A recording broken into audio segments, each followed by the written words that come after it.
शांत हो जाओ बेटा। गुस्सा इंसान का दुश्मन होता है। क्या हुआ माँ? अरे कुछ नहीं विशाखा, फोन पे लॉक लगा हुआ है इसलिए नाराज हो गया समीर। बचपना है अभी भी अंदर, इसलिए कह रहा है कि फोन बिल के पैसे मुझे दे देगा। समीर, ये कोई तरीका है बड़ों से बात करने का? तो और क्या करता मैं? मुझे अर्जेंट कॉल करना था और फोन पे लॉक लगा हुआ है। और जब मैंने इनसे चाबी मांगी तो इन्होंने चाबी देने से मना कर दिया। अरे तो यही बात मुझसे कह देता ना बेटा। देखो, मैं तुमसे बड़ी हूँ इसलिए तुम्हें समझा रही हूँ। तुम्हारे नाना जी बहुत रईस थे और तुम भी रईसी में ही पले बढ़े हो, लेकिन रोहन को देखो कितना मेहनती है, पैसे वाला होकर भी कितना सिंपल है वो। यही तो संस्कार होते हैं। बुरा मत मानना समीर, माना कि तुम मेरे पोते नहीं हो, लेकिन तुम विशाखा के बेटे हो और विशाखा मेरी बहू है, तो तुम्हारी वजह से मैं विशाखा को परेशान नहीं देख सकती। वैसे तुम्हारी माँ यही है और नाना जी अब इस दुनिया में नहीं, फिर ऐसा कौन है जिसे तुम इतना अर्जेंट फोन करना चाहते हो? बेटा, मैं तुम्हारी भलाई के लिए ही बोल रही हूँ। जितनी जल्दी तुम पुरानी जगह और पुराने लोगों को भूल जाओगे उतना ही तुम्हारे लिए सही रहेगा। अब तुम एक नई दुनिया में आ गए हो, पढ़ाई लिखाई पर ध्यान दो, फोन पे नहीं। क्यों विशाखा? जी माँ। समीर, दादी जो समझा रही है ना उसे समझो, जो ये कह रही है उस पर ध्यान दो। हाँ, बिल्कुल रोहन की तरह।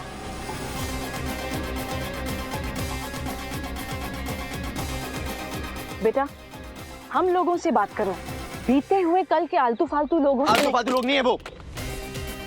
आप जिनकी बात कर रही हो ना, वो लोग मेरे अपने हैं। वो लोग वो हैं जिन्हें मेरी खुशियों की परवाह है। आपको एक कॉल करने से दिक्कत हो गई ना। आपको पता है, मेरे नाना जी ने खास मेरे लिए मेरे कमरे में फोन लगवाया था। यही फर्क है अपनों में। और हाँ, मुझे नहीं चाहिए आपका फोन, रखिए अपने पास ताला मार के। विशाखा, तुम परेशान मत हो, समय के साथ साथ वो समझ भी जाएगा और संभल भी जाएगा। माँ, आई एम रियली सॉरी।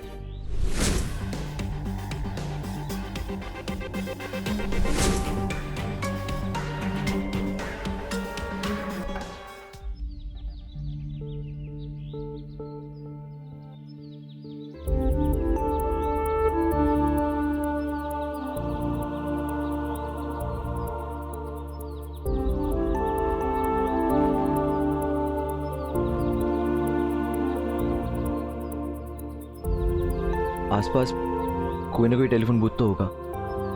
मैं वहां जाके नैना से बात कर लेता हूँ।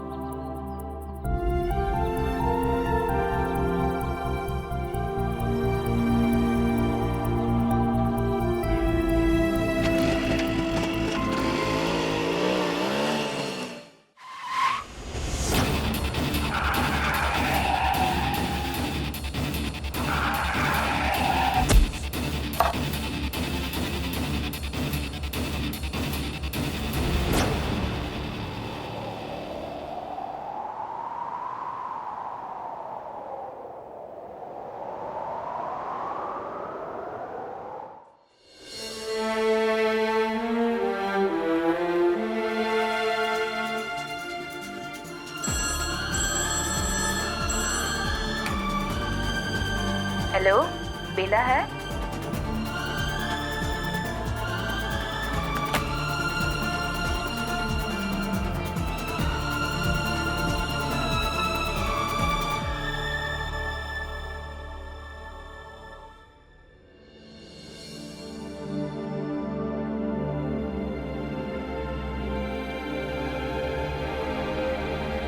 ओ भाई, लड़की है कि गोंद है? फोन के पास ही चिपकी खड़ी है, हैं? एक तो मेरे घर का फोन खराब हो गया है, ऊपर से मरा लाइनमैन, ये भी अभी तक नहीं आया है।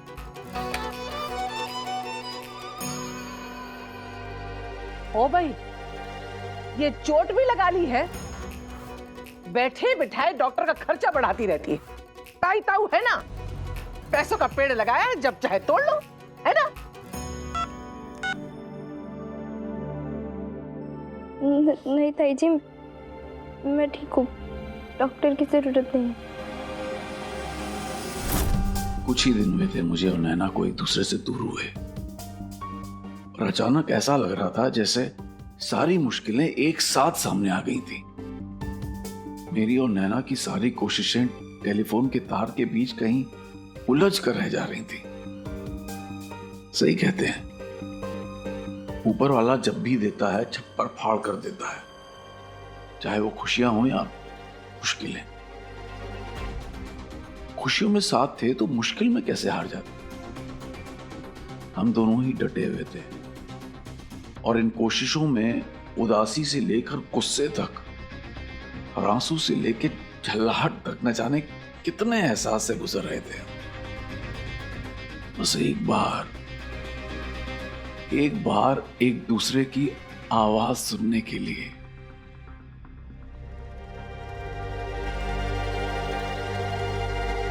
मालकिन, समीर रोहन बाबा की बाइक लेके गए हैं। कहाँ गया वो? कुछ बता के नहीं गए। अच्छा,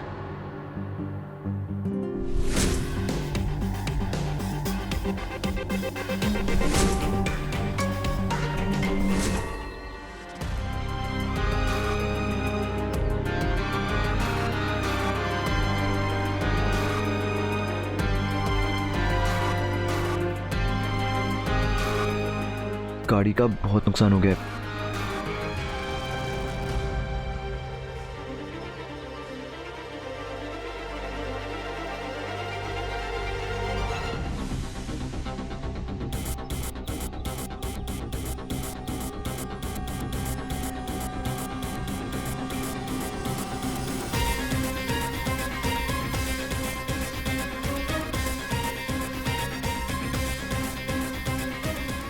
मम्मी आ जाए तो मुझे बता देना।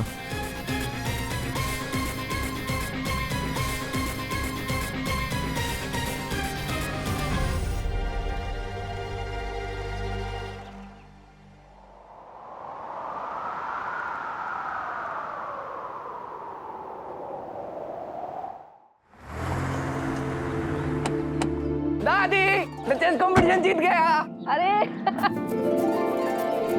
मुझे पता था कि मेरा पोता ही जीतेगा ये कंपटीशन।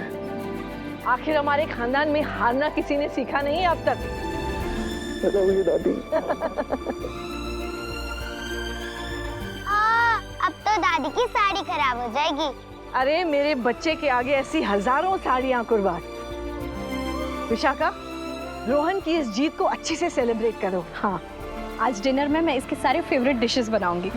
रोहन, इस खुशी में सबके लिए निरूला से आइसक्रीम ले आओ। हाँ बॉबी, इसे पैसे दो। Oh yeah, why not? Sameer कहाँ है? मैं जरा देख के आती हूँ। ये लो, लेके आओ।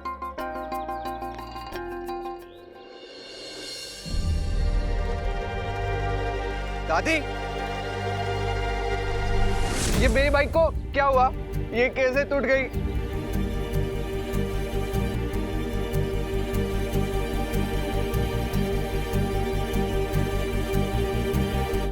समीर, तुम्हें पता है आज रोहन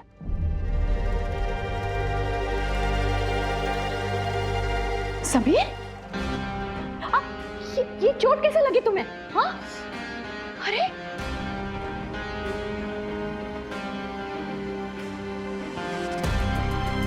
दिखाओ, आराम से।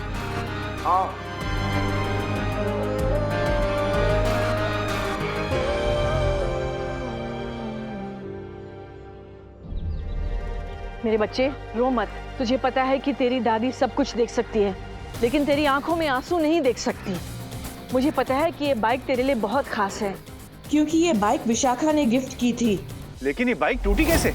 अब टूट गई तो टूट गई, इस बात को यहीं खत्म कर दो। खत्म कैसे कर दूं माँ? पता तो चलना चाहिए इस बाइक को छुआ किसने?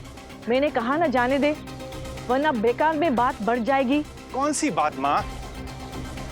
केशव, इधर आओ। क्या हुआ इस बाइक को, कैसे टूटी? साहब, हम तो रोहन बाबा की बाइक को हाथ भी नहीं लगाते। अरे तो टूटी कैसे, तुम्हें पता तो होना चाहिए। इसे क्यों डांट रहे हो? केशव, कैसे हुआ बाइक का ये हाल? अब क्या बताएं मालकिन, छोटा मुंह बड़ी बात, लेकिन रोहन बाबा की आंखों में आंसू हमसे भी देखे नहीं जा रहे, इसलिए हम बता रहे हैं ये बाइक समीर बाबा ले गए थे। वो बहुत गुस्से में थे जब से मेम साहब रोहन बाबा के स्कूल गई। वो बाइक लेके गुस्से में जाने लगे तो हमने उन्हें रोकने की भी कोशिश की, तो हमारे ऊपर एकदम से भड़क गए और बोले ये बाइक हमारी मम्मी ने खरीदी है, इसलिए इस पर हमारा हक है। अब मैं नौकर आदमी क्या करता। एक बात कहें, हमें लगता है कि रोहन बाबा की बाइक समीर बाबा ने जानबूझ के भिड़ाई है। केशव, याद रख, अगर तेरी बात झूठी हुई तो। माँ ये झूठ क्यों बोलेगा? हाँ, ये बात भी है, लेकिन मैं नहीं चाहती हूँ कि ये बात बढ़े, क्योंकि विशाखा को बहुत दुख होगा। माँ, जिसकी गलती की वजह से दुख होगा उसे भी तो इस गलती की सजा मिले। मैं देखता हूं इसे।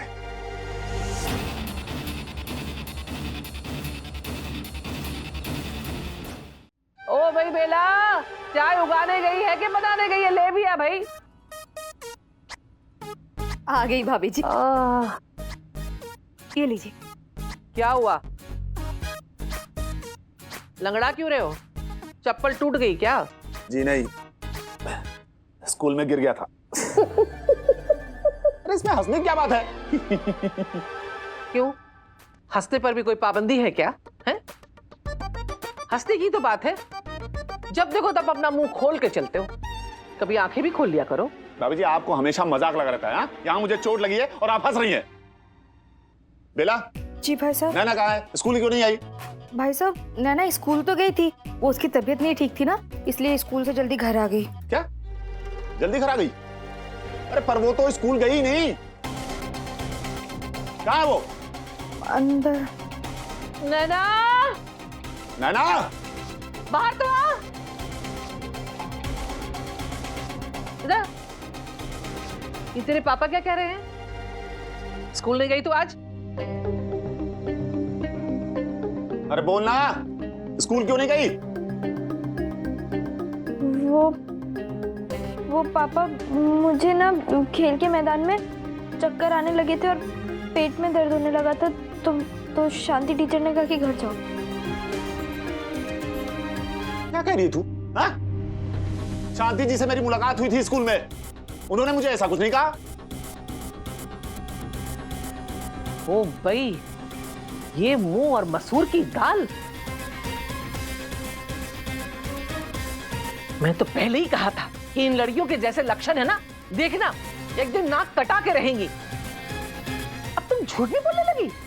अभी क्या है, तेल देखो, तेल की धार देखो। सच सच बता, क्या चल क्या रहा है तेरा? हाँ, कहाँ गई थी तू स्कूल से? बोल।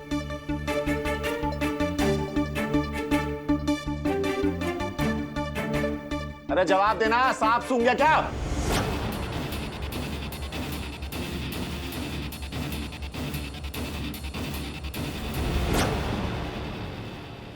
तुम्हें आगे से ध्यान देना चाहिए,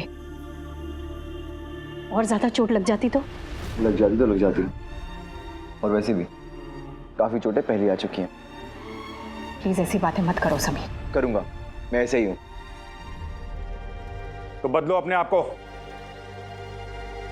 अगर तुम ऐसे ही हो तो तुम्हें बदलना होगा, क्योंकि इस घर में नहीं चलेगा। इतना रोते नहीं, सब ठीक हो जाएगा। विशाखा, क्या तुमने इससे पूछा इसे ये चोट कैसे लगी? हाँ, लेकिन इसने बताया नहीं होगा। मैं बताता हूं। ये चोरी छुपे रोहन की बाइक बाहर ले गया, उसका एक्सीडेंट कर दिया, खुद तो चोट लगी ही, बाइक अलग टूट गई। रोहन की आंखों से आंसू नहीं रुक रहे हैं। रोहन, बेटा क्या हुआ? अरे मेरा बच्चा, ना बेटा तुम चिंता मत करो, हम तुम्हारी बाइक बनवा देंगे। हाँ हाँ। नहीं मम्मा, कोई बात नहीं, मैं मैकेनिक से बना लूंगा। समीर, तुम रोहन की बाइक लेकर ही क्यों गए थे? विशाखा, अब जाने दो, बच्चा है, गलती हो गई उससे। अब कोई जानबूझकर तो इसने रोहन की बाइक का एक्सीडेंट तो नहीं किया होगा। जो हो गया सो हो गया। समीर बेटा देखो, इसे कहते हैं परवरिश। तुम्हारी वजह से रोहन की बाइक टूटी, लेकिन उसने तुमसे कुछ कहा नहीं? कहा ना? समीर, ऐसी कोई हरकत मत करो जिससे बात तुम्हारी परवरिश तक आ जाए, जो तुम्हारे नाना जी ने की है। मेरे नाना जी का नाम आप अपने मुंह से मत लीजिए, क्योंकि मेरे नाना जी देवता थे और उनका नाम आपके मुंह से अच्छा नहीं लगता। समीर, बड़ों से बात करने की तमीज नहीं है तुम्हें? यही संस्कार दिए तुम्हारे पापा ने इसे।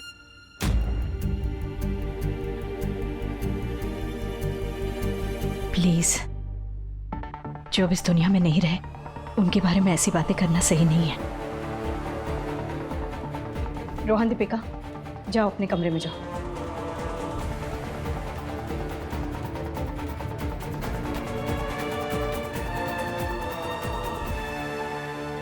समीर, दादी से सॉरी बोलो।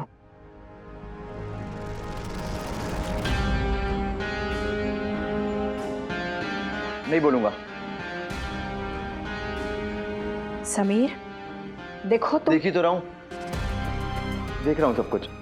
आपको मेरा दर्द और मेरे जख्म से ज्यादा रोहन की बाइक की फिक्र हो रही है। सब देख रहा हूं मैं। अरे मूर्ति की तरह खड़ी रहेगी या कुछ बोलेगी भी? बोल ना, सांप सूंघ गया क्या या मुंह में दही जमा रखा है? बोल। वो मैदान में पहुंचकर ही मुझे चक्कर आने लगे, तो स्वाति ने जाके शांति टीचर को क्या कहा और उन्होंने कहा कि मैं घर चली जाऊं। एक मिनट।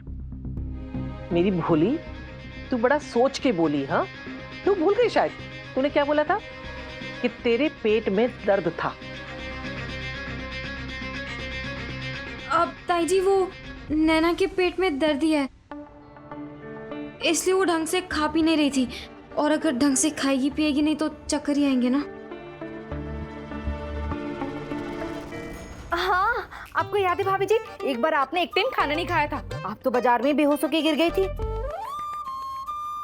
नहीं, वाह, मैं भूख की वजह से बेहोश नहीं हुई थी, मैं धूप की वजह से बेहोश हुई थी। और तुम सब छत की छांव होने के बाद भी बेहोश हो। इसको कहते हैं चिराग तले अंधेरा। अंधेरा? भगवान झूठ न बोले भाभी जी, और लाइट जला दूं? चुप कर। और आप शांति टीचर को फोन लगाइए जरा और पूछिए तो ये सही बोल रही है या गलत बोल रही है।